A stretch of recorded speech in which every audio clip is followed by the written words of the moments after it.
ہم کسی دین سے ہوں قائل کردار تو ہیں، ہم ثنا خان شہ حیدر کرار تو ہیں، نام لیوا ہیں محمد کے پرستار تو ہیں، یعنی مجبور پے احمد مختار تو ہیں، عشق ہو جائے کسی سے کوئی چارہ تو نہیں، عشق ہو جائے کسی سے کوئی چارہ تو نہیں، صرف مسلم کا محمد پر اجارہ تو نہیں صلی اللہ علیہ وسلم۔ تاریخ گواہ ہے کہ عہد نبوی میں اہل عرب جو ایمان نہیں لائے تھے وہ لوگوں کو آپ صلی اللہ علیہ وسلم سے دیکھنے اور ملنے سے بھی روکتے تھے، کیونکہ جو آپ صلی اللہ علیہ وسلم کو دیکھ لیتا اور مل لیتا وہ آپ کا گرویدہ ہو جاتا۔ اور آج بھی ایسی کئی مثالیں ملتی ہیں۔ حیات طیبہ میں خامیاں ڈھونڈتے ڈھونڈتے دامن رسول سے وابستہ ہو گئے، اور شعرا تو حساس دل اور ذوق سلیم رکھتے ہیں، وہ سیرت محمدی کے اوصاف حمیدہ سے کیسے متاثر نہ ہوتے اور ان کی زبان سے عقیدت مندانہ اشعار کیسے جاری نہ ہوتے۔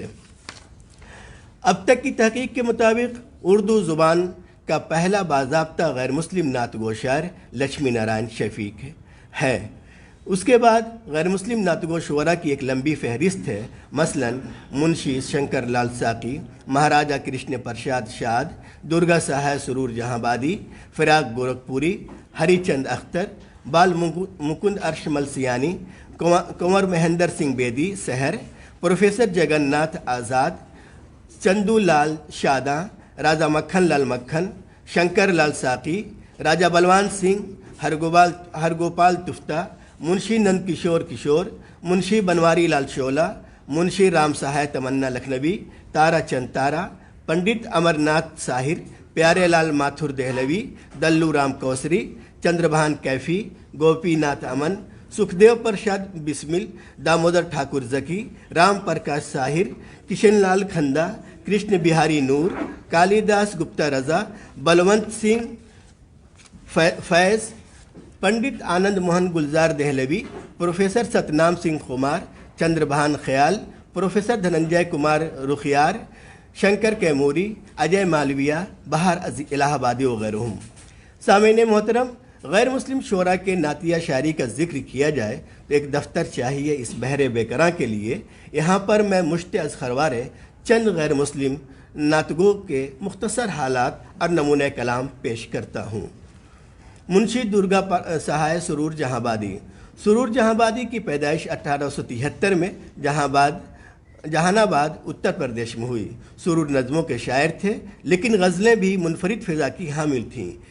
گھر میں علم و ادب کا چرچہ رہتا، ابتداً وحشت تخلص کیا، بعد میں سرور اختیار کر لیا۔ ابتدا میں کرامت حسین بہار کے شاگرد تھے، ان کی وفات کے بعد بیان اور یزدانی سے اصلاح لی۔ آپ کا کلام اپنے عہد کے موقع رسالہ مخزن اور رسالہ ادیب میں تسلسل کے ساتھ شائع ہوتا رہا۔ اکلوتے بیٹے اور اہلیہ کے غم کو دور کرنے کے لیے شراب کا سہارا لیا، اور یہی شراب نوشی آپ کی موت کا سبب بنا، اور 20 دسمبر 1910 عیسوی کو اس دار فانی کو الوداع کہا۔ خم خان سرور، جام سرور، نوائے سرور، پیمان سرور، خم قدہ سرور آپ کی یادگار ہیں۔ نعت کے موضوع پر ایک رسالہ در شان مصطفیٰ صلی اللہ علیہ وسلم ہے جو 1905 میں شائع ہوا۔ یہ نعت مخمس کی حیات میں ہے جو کہ خاصی مشہور ہے۔ صرف ایک بند بطور نمونہ پیش کرتا ہوں۔ نہیں خورشید کو ملتا تیرے سائے کا پتہ، نہیں خورشید کو ملتا تیرے سائے کا پتہ، کہ بنا نور ازل سے ہے، کہ بنا نور ازل سے ہے سراپا تیرا، اللہ اللہ تیرے چاند سے مکھڑے کی ضیا، کون ہے ماہ عرب، کون ہے محبوب خدا، اے دو عالم کے حسینوں سے نرالے آ جا، اے دو عالم کے حسینوں سے نرالے آ جا، دل ہی دل میں میرے ارماں گھلے جاتے ہیں، خاک پر گر کر درے اشک رولے جاتے ہیں، تیری رسوائی پہ یہ کمبخت تلے جاتے ہیں، ہوں سیے کار میرے عیب کھلے جاتے ہیں، کملی والے مجھے کملی میں چھپا لے آ جا۔ سکھدیو پرشاد بسمل الہ آبادی۔ بسمل کی پیدائش 11 نومبر 1889 کو الہ آباد میں ہوئی۔ داغ اسکول کے پروردہ اور نوناروی کے شاگرد تھے۔ آپ کی حیثیت استاد شاعر کی تھی۔ رسالہ طوفاں اور رسالہ چاند سے وابستہ رہے۔ مجموعہ مجموعہ کلام جذبات بسمل اور افکار بسمل کے نام سے شائع ہو چکا ہے۔ نعتیہ کلام کا انتخاب یا مجموعہ الگ سے شائع نہیں ہوا، لیکن مذکورہ دونوں مجموعے میں ہی نعتیہ اور مدحیہ کلام خاصی تعداد میں موجود ہیں۔ بسمل الہ آبادی کی نعتیں پڑھنے کے بعد یہ اندازہ ہوتا ہے کہ رحمت عالم صلی اللہ علیہ وسلم سے دلی عقیدت و محبت ہے۔ ان کے ایک ایک نعتیہ اشعار اثر سے لبریز ہیں۔ موصوف دنیا میں آپ کے اخلاق حسنہ اور سیرت طیبہ کے قائل ہیں ہی، آخرت میں بھی آپ کی نگاہ لطف اور آخرت میں بھی آپ کے نگاہ لطف کے طلبگار ہیں۔ چند اشعار ملاحظہ ہوں۔ ہر وقت میسر ہو نظارہ تیرا، ہر وقت میسر ہو نظارہ تیرا، ملتا رہے گرتے کو سہارا تیرا، بسمل کا مددگار کوئی اور نہیں، کافی ہے اسے صرف سہارا تیرا۔ اپنا جلوہ جو دکھا دو کبھی بھولے بسرے، پورے دل کے ہوں سب ارماں، رسول عربی حشر میں امت آسی نے جو دیکھا تم کو، آ گئی جان میں پھر جان، رسول عربی زلفیں اپنی رخ انور سے ہٹا دو للہ، کہ بہت میں ہوں پریشان، رسول عربی لے لیا دل سے اگر نام، مصیبت میں کبھی مشکلیں ہو گئیں آساں، رسول عربی۔ گوپی ناتھ امن لکھنوی معروف صحافی، مضمون نگار، مقرر، مترجم، سیاستداں، عالم ہفت زباں اور استاد شاعر امن لکھنوی سے شاید ہی کوئی واقف نہ ہو۔ تحریک آزادی میں متعدد بار جیل بھی گئے اور دلی اسمبلی کے اسپیکر اور منسٹر بھی رہے۔ ہندوستان کا باوقار اعزاز پدم بھوشن سے بھی آپ کو نوازا گیا۔ مولانا عزیز لکھنوی سے اصلاح لی۔ دیگر تصانیف کے ساتھ ساتھ سیل عقیدت اور ایشور اللہ تیرے نام، دو عقیدت مندانہ مجموعہ کلام آپ کی یادگار ہے۔ امن لکھنوی کی پیدائش 10 اکتوبر 1898 کو لکھنؤ میں ہوئی اور 1983 عیسوی میں اس دار فانی کو خیر آباد کہا۔ امن لکھنوی کی نعتوں میں رحمۃ اللہ عالمین کی تعریف و توصیف، کمالات کے ساتھ ساتھ آپ کے اخلاق حسنہ، اعلیٰ صفات کا بھرپور تذکرہ ملتا ہے۔ امن لکھنوی یہ بھی تسلیم کرتے ہیں نبی آخر الزماں کی تعلیمات آفاقی ہے اور مشعل راہ ہے۔ موصوف کی نعتوں میں وارفتگی، عقیدت اور شاف محشر سے شفاعت کی امید صاف صاف نظر آتی ہے۔ چند نعتیہ اشعار نمونتاً پیش ہیں۔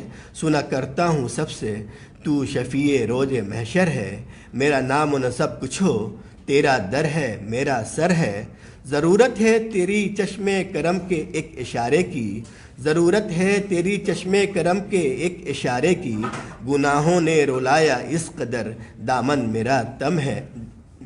میرا تر ہے، کس نے دیا پیام اخوت رسول نے۔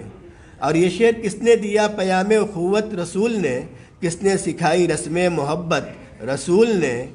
اور اگلا شعر، میں کیا بتاؤں احمد مرسل نے کیا دیا، میں کیا بتاؤں احمد مرسل نے کیا دیا، دار فنا میں جینے کا رستہ بتا دیا، اے امن ایک بات میں ہر بات آ گئی، اے امن ایک بات میں ہر بات آ گئی، انسان کو حقیقتاً انسان بنا دیا۔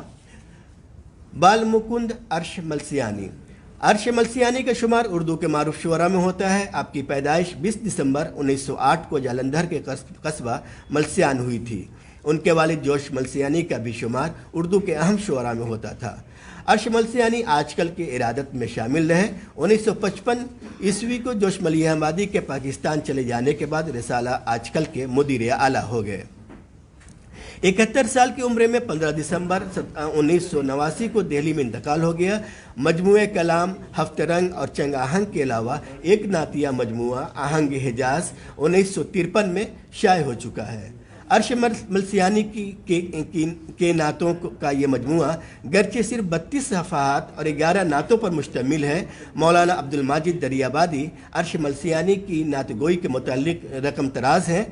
مسلموں اور غیر مسلموں کو ملا کر بھی جو مختصر فہرست منتخب نعت گو شعراء کی تیار کی جائے گی، یقین ہے کہ ذوق سلیم ایک جگہ ان کے لیے مخصوص رکھے گا۔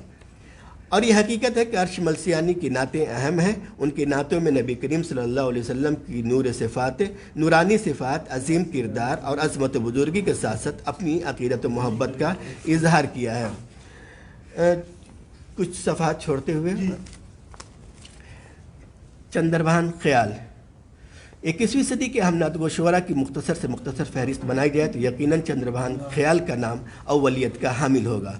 آپ کی پیدائش بابئی حالیہ ماکھن نگر مدھیہ پردیش میں 30 اپریل 1946 کو ہوئی. خیال ایک بہترین صحافی، مستند شاعر اور روزنامہ تیج سویرا اور قومی آواز سے وابستہ رہے. آپ کی تخلیقات میں شعلوں کا سجر، گمشدہ آدمی کا انتظار، لولاک، سلگتی سوچ کے سائے، صبح مشرق کی اذان، احساس کی آنچ، تازہ ہوا کی تابشیں وغیرہ شامل ہیں. ملک اور بیرون ملک کے ادبی اداروں اور اکادمیوں نے خیال کی ادبی کاوشوں کے اعتراف میں مختلف اعزازات و انعامات سے نوازا ہے، جس میں حکومت مدھیہ پردیش کا اقبال سمان award, Tagore literature award, Uttar Pradesh Sahitya committee award, بین الاقوامی نعتیہ شاعری کانفرنس کا خصوصی ایوارڈ، نیو فینس ایوارڈ برائے Laulak, Delhi Urdu Academy, Madhya Pradesh Urdu Academy, UP Urdu Academy برائے شاعری وغیرہ شامل ہے. لولاک منظوم سیرت النبی ہے جس میں شاعر نے نبی کریم صلی اللہ علیہ وسلم کے قبل ولادت سے آخری خطبات اور حجت الوداع تک کے اہم واقعات، حالات اور اسلامی تعلیمات و احکامات کو تدریجی طور پر اشعار میں پرو دیا ہے. خیال نے سیرت طیبہ لولاک کے تحت 6 ابواب قائم کیے ہیں. ایک ولادت سے پہلے، 2 ولادت، 3 نبوت، 4 ہجرت، 5 جہاد، 6 نصرت. لولاک کے اشعار کو جہاں سے اور جس زاویہ نگاہ سے دیکھیے، حیت و مواد کے اعتبار سے فن کا اعلیٰ نمونہ نظر آتا ہے. تشبیہات، استعارات، الفاظ کا برمحل استعمال، سلاست و روانی کے ساتھ ساتھ ادب، احترام اور عقیدت واقعات کا انتخاب سبھی اپنی تمام تر فنی لوازمات اور خصوصیات کے ساتھ موجود ہیں. اشعار کو چھوڑتے ہوئے اگلا نام جو بہار سے ہے، شنکر کیموری کا. نعت کے حوالے سے شنکر کیموری کا نام محتاج تعارف نہیں. آپ کا تعلق صوبہ بہار کے تاریخی خطہ بھبھوا سے ہے. موصوف آل انڈیا ریڈیو میں شعبہ اردو کے پروگرام آفیسر سے سبکدوش ہو چکے ہیں. شنکر کیموری کی نعتوں میں ذات اقدس کی نورانی صفات، پاکیزہ سیرت، اہم واقعات اور اسلامی واقعات کے اہتمام کے ساتھ ساتھ عقیدت و محبت، جز و انکساری کا جذبہ کار فرما نظر آتا ہے. موصوف کے نعتیہ کلام کے مطالعے سے یہ واضح ہوتا ہے کہ نعت پاک ہر ایک شعر عقیدت و محبت سے لبریز ہے. نعت کہنے کے ساتھ ساتھ نعت پاک پڑھنے کا سلیقہ بھی آپ کو خوب آتا ہے. اللہ پاک نے موصوف کو اعلیٰ ترنم اور عمدہ لہو و لہجہ سے نوازا ہے. نعت پڑھتے وقت شنکر کیموری خود بھی نبی کونین کی محبت میں ڈوب جاتے ہیں اور سامعین پر وصف کی کیفیت طاری ہو جاتی ہے. شاید وہی وجہ ہے کہ آپ نے اپنے نعتیہ مجموعے کا نام عقیدت کے پھول رکھا ہے. اب آخری تذکرہ جس کا ہے وہ ہے اجے مالویہ بہار الہ آبادی. اجے مالویہ بتخلص بہار الہ آبادی کی پیدائش 6 نومبر 1975 کو الہ آباد میں ہوئی. بہار الہ آبادی کی شخصیت محتاج تعارف نہیں. موصوف کا سلسلہ نسب عظیم مجاہد آزادی مدن موہن مالویہ سے ملتا ہے. آپ کی شخصیت کی طرح آپ کا قلم بھی فعال اور متحرک ہے. نثری اور شعری تصنیفات و تالیفات تقریباً 1 درجن ہیں، جن میں اردو میں ہندو دھرم، رام کے وجود پر ہندوستان کو ناس، نئی فکری جہاد، غبار فکر، جدیدیت کا لمبردار شمس الرحمن فاروقی اور احساس کی خوشبو وغیرہ ہیں. احساس کی خوشبو میں صرف 1 نعت ہے، لیکن آپ کی آمد، نظر کرم، پوری انسانیت میں جو ضلالت کے گھٹا ٹوپ اندھیرے ہیں، اندھیرے میں پوری انسانیت جو ضلالت کے گھٹا ٹوپ اندھیرے میں سرگردہ تھی، کس طرح اس کا دل منور و تاباں ہو گیا. کتنی سادگی کے ساتھ تصویر کشی کیا ہے. صرف 2 شعر ملاحظہ فرمائیں. سرکار آئے مکہ میں تو نور ہو گیا، سرکار آئے مکہ میں تو نور ہو گیا، ظلمت کا ظلم دوستوں کافور ہو گیا. روشن کیے ہیں آپ نے تاریک ذہن و دل، روشن کیے ہیں آپ نے تاریک ذہن و دل، جس پر نگاہ ڈالی وہی نور ہو گیا. غیر مسلم شعراء اردو نے جو عقیدت مندانہ نعتیہ کلام پیش کیا ہے، وہ اردو زبان و ادب کا اہم اور قابل ذکر حصہ ہے. اس کی اہمیت و افادیت سے چشم پوشی نہیں کی جا سکتی. ورنہ تاریخ ادب اردو کا دامن ایک قابل قدر ذخیرے سے محروم رہ جائے گا. جناب اجاز علی اشرف صاحب سے گزارش کروں گا کہ وہ پڑھے گئے مخالف ہم بھی رہا شروع سے تو ابھی کر رہا ہوں. صدر کا اختیار ہے بھائی. وہ تو میں آخری میں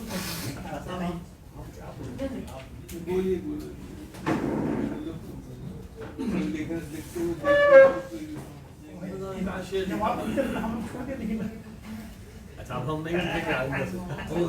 آپ نے شروع کیا تو ہم لوگ چھوڑ دیے. محترم سامعین کرام السلام علیکم. کل سے آج تک برابر مقالوں کو تمام مقالوں کو سننے کی میری مجبوری ہو گئی ہے، اس لیے کچھ بولنا پڑتا ہے. بہرحال تھوڑا ہم بے باک ہیں. کل کے مقابلے میں آج تھوڑا مقالے کمزور تھے بھائی. اس کو آپ میری زبان سے مانیے یا نہ مانیے، کل کے سیکنڈ سیشن میں جو مقالے پڑھے گئے تھے وہ بہت اچھے مقالے تھے، سب نے تعریف بھی کی تھی. ایک مقالہ ایگزاسٹو تھا جو شاہ حامد حسین حامد عظیم آبادی کے تعلق سے تھا، پتہ نہیں وہ کس نے پڑھا تھا آپ نے. وہ ایگزاسٹو تھا، اس میں تواتر و تسلسل بہت تھا، اور حامد صاحب کی جو نسبت تھی اس نسبت کے حوالے سے جو والہانہ پن تھا ان کے یہاں اور جو تواتر و تسلسل تھا اس کا ذکر تھا. یہ ہم کو اچھا لگا کہ یہ کام ہوا. باقی ہم نے میر باقر اور جو کہ ہم سے جنیفر رضوی نے جو مقالہ پڑھا، تو بھائی آپ نے کہا تو یہ کہ مثلا ہم مرشد آباد میں نعتیہ کلام پر پڑھیں گے، لیکن آپ نے منقبت وغیرہ کے حوالے سے بھی پڑھا. ٹھیک ہے، مقالہ یہ ہے، لیکن دراصل یہ کہ آپ غالباً طالبہ ہیں، ابھی اگر استاد بھی ہیں تو بھی میرے حساب سے طالبہ ہی ہیں. تو آپ کو یہ ہے کہ سیمینار میں جو مقالے پڑھے جائیں ان میں تھوڑا سا تنقید ہونا چاہیے، صرف تاریخ نہیں ہونی چاہیے. اور آپ کے مقالے میں صرف تاریخ تھی، بس اس سے زیادہ ہم اور کچھ اس پر نہیں کہیں گے. باقی یہ فیروز عالم صاحب کا مقالہ بہت اچھا تھا. چونکہ کل سے یہ بات ہو رہی ہے جو آپ نے اٹھائی تھی اور پھر اس کے بعد شاہ حسین صاحب نے بھی اٹھائی کہ غیر مسلم شعراء نے، حالانکہ ہم اس کو غیر یوں کہتے ہیں کہ جن کی مادری زبان اردو نہیں ہے، مسلم کہنا اور غیر مسلم کہنا مناسب نہیں ہے. جن کی مادری زبان اردو نہیں ہے انہوں نے، یا کہیے کہ جن کا مذہب اسلام نہیں ہے، جو کہنا چاہیے کہیے، انہوں نے رسول پاک کو کیسے دیکھا. اور ظاہر ہے جو کل سے میں زور دے رہا ہوں کہ انہوں نے عقیدے کی بنیاد پر ہرگز نہیں دیکھا، انہوں نے اخلاق کی بنیاد پر دیکھا. اس سے کل سے ہم کہہ رہے ہیں کہ اگر ان کی تعریف کچھ ہو رہی ہے تو ہم اس کا ذکر کریں کہ کیسے ایک آدمی جو بوڑھی عورت کوڑا پھینکتی تھی اسی کی عیادت کے لیے جب وہ 3 دن تک نہیں آتی ہے تو چلا جاتا ہے. تو یہ پہلو جو ہے ان کے اخلاق کا یا ان کے اس کو کہ کردار کا پہلو، اسی چیز نے ان لوگوں کو رجوع کیا ہوگا اپنی طرف جو وہ لکھ رہے ہوں گے. یہ چیز آ نہیں رہی تھی، آج تھوڑا آئی، اور چندربھان خیال پر آ کے مقالہ غالباً ختم ہو گیا ان کا. لیکن یہ ایک جملہ بڑا کام کا ہم کو ملا کہ یہ محض رواداری کا معاملہ نہیں ہے کہ ہندو جو ہیں وہ مسلمانوں پر لکھ رہے ہیں اور مسلمان جو ہیں ہندوؤں پر لکھ رہے ہیں. یہ محض رواداری کا معاملہ نہیں ہے، یہ گہری عقیدت کا معاملہ ہے. اور گہری عقیدت تبھی پیدا ہوگی جب آپ اس کی شخصیت کے اوصاف سے متاثر ہوں گے. باقی اس سے زیادہ کیا کہیں، اور لوگ ہیں کہنے کو. 3 باتیں میں کل سے کہہ رہا ہوں.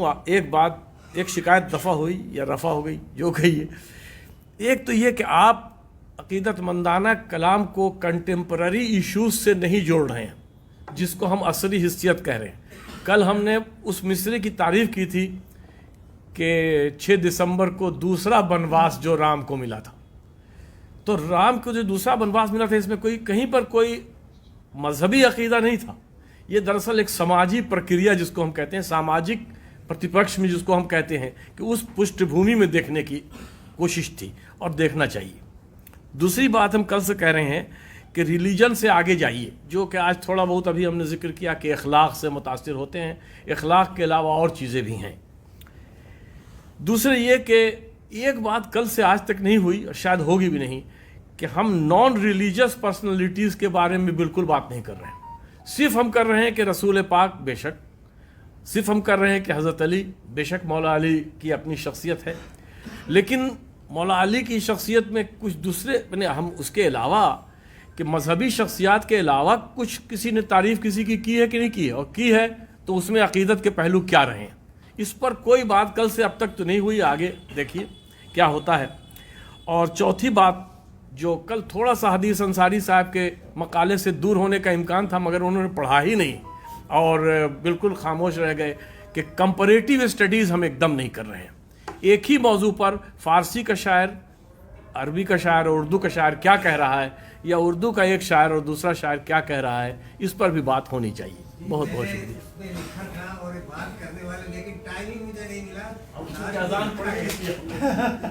آٹومیٹک بلاک ہو گیا۔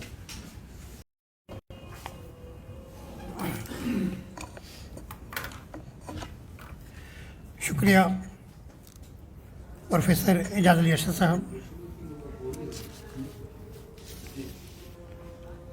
ساہتیہ اکیڈمی نئی دہلی اور خانقاہ شاہ ارزانی پٹنہ کے اشتراک سے 2 روزہ سیمینار اردو میں عقیدت مندانہ شاعری میں ہم لوگ یہاں شامل ہیں۔ کل سے یہ سیمینار چل رہا ہے اور آج اس کا یہ پہلا سیشن ہے۔ پتہ نہیں کیوں مجھے صدر بنا دیا گیا، تو میں صدر کے لائق نہیں ہوں، لیکن چلیے حسین صاحب کی محبت ہے۔ مجھے جو موضوع ملا تھا مقالہ لکھنے کے لیے، میں اسی کے حساب سے تیار ہو کر آیا تھا۔ چند باتیں میں کہہ دوں گا اور مجھے فرصت مل جائے گی۔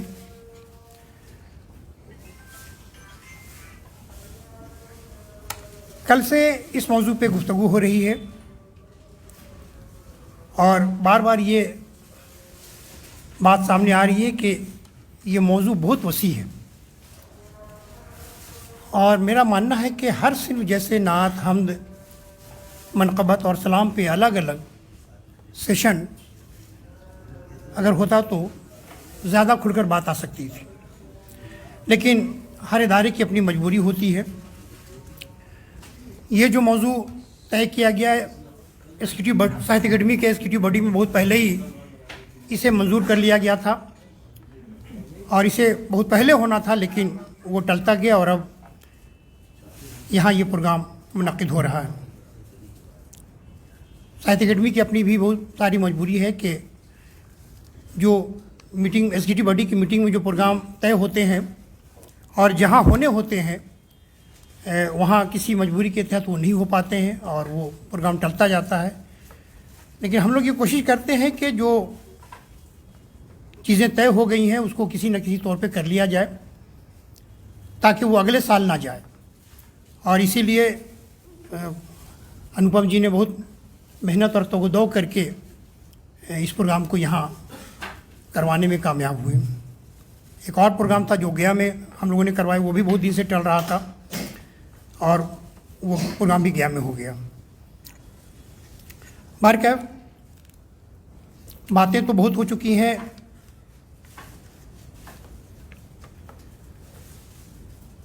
کل کے صدارتی خطبے میں محترم جانکی پرساد شرما نے ایک بات کہی تھی کہ صوفیوں نے عقیدت مندانہ شاعری کو فروغ دیا۔ میں ان کی اس بات سے اتفاق کرتا ہوں۔ خواجہ بندہ نواز یسوع دراز سے لے کر حضرت یحییٰ منیری تک ایک لمبی فہرست ہے